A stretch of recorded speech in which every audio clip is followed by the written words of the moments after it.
কারণ হচ্ছে যে একটা ফ্যাসিবাদের পতন হয়েছে এবং নতুন বাংলাদেশ গড়বার ক্ষেত্রে রাজনৈতিক দল, সব শ্রেণী পেশার মানুষ, ছাত্র জনতা ঐক্যবদ্ধ আছে এবং অন্তর্বর্তীকালীন সরকারকে সব শ্রেণী পেশার মানুষ যেমন সহযোগিতা করছে, রাজনৈতিক দলগুলিও সহযোগিতা করছে। কিন্তু তারপরও দেখা যাচ্ছে যে কিছু অতি জরুরি বিষয়ে স্লোত গতি আছে, ধীর গতি আছে। যেমন বিচার প্রক্রিয়াটা, ফ্যাসিবাদের অবসান হয়েছে কিন্তু ফ্যাসিবাদের তো যারা যুক্ত ছিল তাদেরকে বিচারের আওতায় আনতে হবে, সেই প্রক্রিয়াটা হয়তো ধরেন কিছুটা ধীর। গ্রেপ্তার প্রক্রিয়াও ধীর, হ্যাঁ হয়েছে কিছু।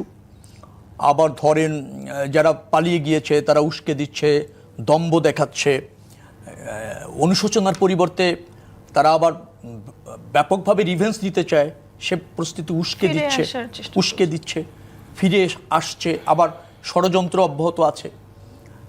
আওয়ামী লীগ ফ্যাসিবাদে পরিণত হয়েছিল, ফ্যাসিবাদের প্রধান থেকে শুরু করে তার দোসররা হয়তো আপাতত কিছু পালিয়ে গিয়েছে, কিছু গা ঢাকা দিয়েছে, কিন্তু তাদের অন্যান্য যে সহযোগী শক্তি, সুবিধাভোগী শক্তিরা তো আছে, তারা কিন্তু বসে নেই, তারা চেষ্টা করছে।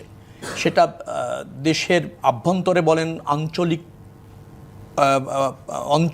পরিস্থিতি সে বলেন, আঞ্চলিক যে সমস্ত সুবিধাভোগী শক্তি আছে, আন্তর্জাতিক যে সমস্ত শক্তি আছে, তাদের দোসররা আছে, তারা তো সক্রিয় আছে, চেষ্টা করছে অন্তর্বর্তী সরকারকে ব্যর্থ করার জন্য, বাংলাদেশকে ব্যর্থ করার জন্য। এ চেষ্টা অব্যাহত আছে।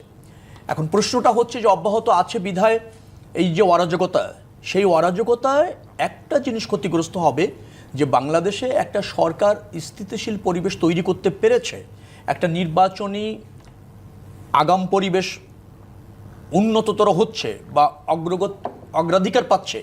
এই জিনিসগুলি যদি আপনি এস্টাবলিশড করা যেত তাহলে আমার মনে হয় অস্থিরতাটাকে আরও বেশি নিয়ন্ত্রণ করা যেত। সেটি না হলে যেটা হচ্ছে যে বাংলাদেশে অস্থিরতা বিরাজ করছে, একটা গণ অভ্যুত্থান হয়েছে, পাল্টা অভ্যুত্থানের চেষ্টা হচ্ছে, এইগুলি যখন আন্তর্জাতিক গণমাধ্যমে আপনার উপজীব্য হচ্ছে, তখন নিশ্চয়ই বাংলাদেশের ইমেজ এবং বাংলাদেশের যে পরিবর্তন বা যে গণতান্ত্রিক বাংলাদেশ, যে সমৃদ্ধ বাংলাদেশ, যে জনগণের বাংলাদেশ প্রতিষ্ঠার জন্য এত বড় স্যাক্রিফাইস হলো, এত বড় গণ অভ্যুত্থান হলো, হাজার হাজার মানুষ জীবন দিল, হাজার হাজার মানুষ আহত হলো, তো সেটা হয়তো উৎসন্নে যাওয়ার সমূহ সম্ভাবনা ক্রিয়েট হবে যদি না আমরা সংযম দেখাই, যদি না আমরা ধরেন বৃহত্তর সাথে ঐক্যবদ্ধ না থাকি। এবং আইন শৃঙ্খলা পরিস্থিতির উন্নতির একান্তই প্রয়োজন। আমরা দেখতে পেলাম যে অপারেশন ডেভিল হান্ট শুরু হয়েছে, এটা আরও আগে হলে আরও ভালো হতো। এবং যে সমস্ত আওয়ামী লীগের দোসররা, ফ্যাসিবাদের দোসররা এবং ফ্যাসিবাদের সাথে যুক্ত যে সমস্ত অপশক্তি এখনও দেশে আছে, তাদেরও কিন্তু আইনের আওতায় আনার প্রয়োজন আছে। আমি কিন্তু আবার আইন হাতে তুলে নেওয়ার বিপক্ষে। আইন হাতে তুলে নিলে আবার নিজের হাতে কোনো গোষ্ঠীগতভাবে যদি কেউ নিয়ে নেয়, অথবা ধরেন আপনি বৈষম্য বিরোধী আন্দোলনের নামেও যদি কেউ নিয়ে নেয়, সেটা কিন্তু কাম্য না এবং সেটা কিন্তু স্বস্তি আনে না এবং সেটা দেশের জন্য ক্ষতি হয়। আমরা সংযম থাকবো, দেখাবো, সমন্বয়টাকে আরও অগ্রাধিকার দিব এবং আইন শৃঙ্খলার পরিস্থিতির উন্নতি করে দেশকে স্থিতিশীল পরিবেশে আনতে হবে এবং দুষ্কৃতকারীদের বিচারের আওতায় আনতে হবে, গ্রেপ্তার করতে হবে। তার চেয়ে বড় হচ্ছে যে জনগণের একটা সরকার প্রতিষ্ঠা করবার জন্য কিন্তু জন আকাঙ্ক্ষা রয়েছে। রাজনৈতিক দলগুলিরও এই রাষ্ট্র ব্যবস্থাপনায় অংশ নেওয়ার প্রয়োজন রয়েছে জনরায়ের ভিত্তিতে। সেই পথটা এবং সেই প্রক্রিয়াটাও কিন্তু আমাদেরকে অগ্রাধিকার দিতে হবে এবং সেই লক্ষ্যে এগোতে হবে। সেটা হলে নিশ্চয়ই আমার মনে হয় যে যে অরাজকতা তৈরি হচ্ছে সেটা নিয়ন্ত্রণ করা সম্ভব হবে। কিছুটা এলোমেলো তো সরকারের মধ্যে আছে, কিছুটা কিংকর্তব্য বিমূঢ়তাও আছে, সিদ্ধান্ত গ্রহণের ধীর গতিও আছে। সেখানে তাদের রাজনীতিতে অভিজ্ঞতাহীনতাও হয়তো বা একটু ফ্যাক্টর হিসেবে কাজ করে, কারণ এই সরকারের আসলে তেমন রাজনৈতিক অভিজ্ঞতা কিন্তু নেই, রাজনীতি থেকে তারা কিন্তু আসেনি। এবং হাসান তারিক চৌধুরী, আপনি কি মনে করেন এই কারণেই তারা আসলে কঠোর হতে পারছে না? এই যে ডেভিল হান্টের কথা বলা হচ্ছে, শেখ রবিউল আলম বলছিলেন যে এটা হয়তো বা আরও আগে তাদের কঠোর হওয়া উচিত ছিল বা এই ধরনের পদক্ষেপ নেওয়া উচিত ছিল। রাজনীতির তেমন অভিজ্ঞতা নেই, সেজন্যই কি মনে করেন যে উপদেষ্টাদের এই ধরনের কঠোর সিদ্ধান্ত নিতে সময় লাগছে?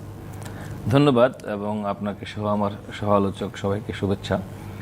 দেখুন, আসলে আমাদের দেশে এখন যে একটা ব্যাপক একটা নৈরাজ্যকর পরিস্থিতি সৃষ্টি হয়েছে, সেই পরিস্থিতিটা কিন্তু ক্রমান্বয়ে বেড়েছে, একদিনে এই জায়গায় যায়নি। এবং শুরু থেকেই আমরা যারা আন্দোলনের অংশীজন ছিলাম, আমরা কিন্তু বর্তমান অন্তর্বর্তী সরকারের কাছে দাবি জানিয়েছিলাম যে প্রথম কাজই হবে দেশে স্থিতিশীলতা ফিরিয়ে আনা এবং আইনের শাসন প্রতিষ্ঠা করা। আমি বাংলাদেশের একটা সর্বোচ্চ আদালত সুপ্রিম কোর্টে আইন চর্চা করি, আইন পেশায় নিয়োজিত আছি। সেখানেও আমরা আইনজীবীদের পক্ষ থেকেও বলেছি যে একটা ফ্যাসিবাদের পতনের পরে প্রধানতম কাজটি যেটি সামনে আসে সেটি হলো দায়িত্বশীলতা। তাহলে এই দায়িত্বশীলতার পরিচয়টা জনগণের দিক থেকেও থাকতে হবে, রাজনৈতিক দলগুলোর দিক থেকেও থাকতে হবে, শ্রেণী পেশা সংগঠন থেকে থাকতে হবে এবং একই সঙ্গে এটি রাষ্ট্রের দিক থেকে থাকতে হবে। কিন্তু আমরা যেটি দেখলাম যে এই জায়গাটাই ছিল উপেক্ষিত, অর্থাৎ একটা গণ অভ্যুত্থানকে বানচাল করে দেওয়ার জন্য যা যা উস্কানি, যা যা চক্রান্ত হয়েছে, এই উস্কানির ফাঁদেই কিন্তু আমরা পা দিয়ে দিলাম। অর্থাৎ যারা অভ্যুত্থানকে ব্যর্থ করে দিতে চায় তারা তো উস্কানি দেবেই, কারণ তাদের ভেতরে রয়েছে এক ধরনের প্রতিশোধের স্পৃহা। তো সেটাকে বানচাল করে দেওয়ার জন্য দরকার অধিকতর দায়িত্বশীলতা এবং দক্ষতা এবং শক্ত হাতে আইনের শাসন প্রতিষ্ঠা করা। তা আমরা দেখলাম যে সেই জায়গাটা হলো না, যার ফলে অতি উৎসাহী বলেন বা স্বতঃস্ফূর্ততা বলেন, এক ধরনের মব কালচার আমাদের দেশে প্রতিষ্ঠিত হয়েছে এবং এটার একটা রাজনৈতিক রূপও দেওয়ার চেষ্টা হয়, একটা মতাদর্শিক রূপও দেওয়ার চেষ্টা হয়েছে। সেটা কি? আপনি দেখেন নারী ফুটবলারদের উপরে হামলা হয়েছে, এর সাথে রাজনীতির কিন্তু কোনো সম্পর্ক থাকার কথা নয়। যে জাতীয় পতাকা কপালে বেঁধে, মাথায় বেঁধে আমরা গণঅভ্যুত্থানে সামিল হয়েছিলাম, গণহত্যার প্রতিবাদ করেছিলাম, সেই জাতীয় পতাকার মূল স্পিরিটটাই হলো মুক্তিযুদ্ধ। সুতরাং মুক্তিযুদ্ধের 7 বীর শ্রেষ্ঠের কথা আপনি বলেছেন, যে তাদের মুরালও কিন্তু সেই মব আক্রমণের হাত থেকে রেহাই পাচ্ছে না। তাহলে কি দেখা যাচ্ছে? যে একটা অংশ সুকৌশলে আমাদের মুক্তিযুদ্ধ, আমাদের যে জাতীয় ঐতিহ্য ইত্যাদিকে কিন্তু একটা টার্গেট করে ফেলেছে। এবং আমার কাছে যেটা মনে হয়েছে, অন্তর্বর্তীকালীন সরকারের মাননীয় প্রধান উপদেষ্টা অনেক আগেই এই জায়গায় প্রিএমটিভ পজিশন নেওয়া দরকার ছিল, যাতে করে এই ধরনের ঘটনাগুলো না ঘটে। আজকে আমরা দেখেছি যে বাংলাদেশ সুপ্রিম কোর্টে সেনাবাহিনী মোতায়েন করা হয়েছে সেখানকার স্থাপনা সহ সমস্ত কিছুকে রক্ষা করার জন্য। তাহলে দেশটা কোন জায়গায় যাচ্ছে? দেশটা তো কিছুদিন আগেও একটা নির্বাচনী সংলাপের জায়গায় ছিল, নির্বাচনী রোডম্যাপের জায়গায় ছিল এবং আন্দোলনের বৃহৎ যে স্টেক হোল্ডার, যে অংশীজন, বিএনপির পক্ষ থেকে নির্বাচনের রোডম্যাপ এবং তাদের 31 দফা প্রস্তাব ইত্যাদি নিয়ে কিভাবে সকল দলের ঐক্যমতের ভিত্তিতে অতি দ্রুত একটি নির্বাচিত সরকারের দিকে দেশটাকে নিয়ে যাওয়া যায়, অর্থাৎ গণঅভ্যুত্থান দিয়ে একটা ভিন্ন জায়গায় চলে গেল এবং বহির্বিশ্বে বাংলাদেশের সম্পর্কে যে ইমেজের ক্রাইসিসটা, এই ক্রাইসিসটা তৈরি হওয়ার একটা জায়গা পেয়ে গেল। সেই জায়গায় আমি মনে করি আমাদের ছাত্র জনতার দায়িত্বটা অনেক বেশি এবং সেই কাজটা করার জন্য সরকারের সহযোগিতা দরকার। কিন্তু আমি খুবই একমত হব আমার শ্রদ্ধেয় সহ আলোচক রবিউল ভাইয়ের সাথে, যে স্লথ গতি কিন্তু সেই জায়গাটায় লক্ষ্য করা গেছে এবং এই স্লথ গতিটা যেটা আজকে অপারেশন ডেভিল হান্টের কথা বলা হচ্ছে, ডেভিল কি আজকে তৈরি হয়েছে? বিগত স্বৈরাচার হাজার হাজার ডেভিল পয়দা করেছে এই বাংলাদেশে। সেই ডেভিল হান্ট করতে এতদিন লাগলো কেন? সেই ডেভিল হান্টের তালিকা করার জন্য অপারেশন এতদিনে কেন? এই প্রশ্ন অনেকের মতো আমারও। এবং আপনি দেখেন যে মানুষের মধ্যে এক ধরনের অস্থিরতার জায়গায় তৈরি হয়ে গিয়েছে, কারণ এই অভ্যুত্থানের মধ্য দিয়ে মানুষের প্রত্যাশার জায়গা ছিল অনেক। সাধারণ মানুষ, ছাত্র জনতা আশা করেছিল অভ্যুত্থানের পর দেশে এক ধরনের অধিকারের সাম্যতা প্রতিষ্ঠিত হবে। কিন্তু আমরা কি দেখলাম?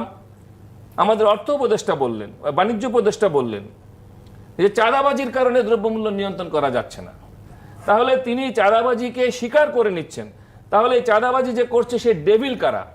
সে ডেভিলদেরকে কেন আইনের আওতায় আনা হচ্ছে না? কেন তাদের তালিকা স্বরাষ্ট্র মন্ত্রণালয় প্রকাশ করছে না? সুতরাং ডেভিল সচিবালয় থেকে শুরু করে সর্বত্র। এবং আজকে আমরা যদি মনে করি, কেউ যদি মনে করে যে মব দিয়ে অরাজকতা সৃষ্টি করে, নৈরাজ্য করে গণঅভ্যুত্থানকে সফল করা যাবে, তাহলে আমি মনে করি যে তারা বোকার স্বর্গে বসবাস করছেন। গণঅভ্যুত্থানকে সফল করার পূর্ব শর্তই হলো বাংলাদেশে অতি দ্রুত একটি নির্বাচিত এখতিয়ার সম্পন্ন সরকার, যারা সংস্কারের কাজটি সম্পন্ন করতে পারবে। কারণ আমাদের দেশে এতদিনে বিগত সময়ে বিরাট বৈষম্য হয়েছে এবং সেই বৈষম্যের বিরুদ্ধেই ছিল এই অভ্যুত্থান। আমাদের শ্রমিকদেরকে গুলি করে হত্যা করা হয়েছে এই অভ্যুত্থানের পরেও। এবং শ্রমিকদের ন্যায্য যে ন্যূনতম মজুরি সেটি এখনো অর্জিত হয়নি। বিভিন্ন কারখানা কিন্তু এখন বন্ধ হয়ে যাচ্ছে। এই ধরনের আসলে ঘটনার জন্য কি আপনার মনে হয় না জনগণকে উস্কে দেওয়াটা আরো অনেক সহজ হচ্ছে? কারণ মানুষের ভেতরে ক্ষোভটা কিন্তু অনেকটাই বাড়ছে। এই প্রশ্নটা আসলে রাখতে চাই শেখ রবিউল আলম আপনার কাছে। না, আপনি তো সেটা তো প্রভাব পড়বেই। কারণ হচ্ছে যে আপনি যদি দেখেন যে আমাদের অর্থনৈতিক অব্যবস্থাপনা আছে এবং কিছুটা ঝুঁকিতেও আছে। শুধুমাত্র রেমিটেন্স প্রবাহটা ঠিক আছে, বৈদেশিক বিনিয়োগ কমেছে, আভ্যন্তরীণ বেসরকারি বিনিয়োগে কিন্তু পুঁজির সংকুচিত হচ্ছে, প্রবাহ কম, কর্মসংস্থান বাড়ছে না, দ্রব্যমূল্যের ঊর্ধ্বগতি, মজুরি যা তাতে জীবন নির্বাহ করা কঠিন, এরকম অস্থিরতা তো আছে।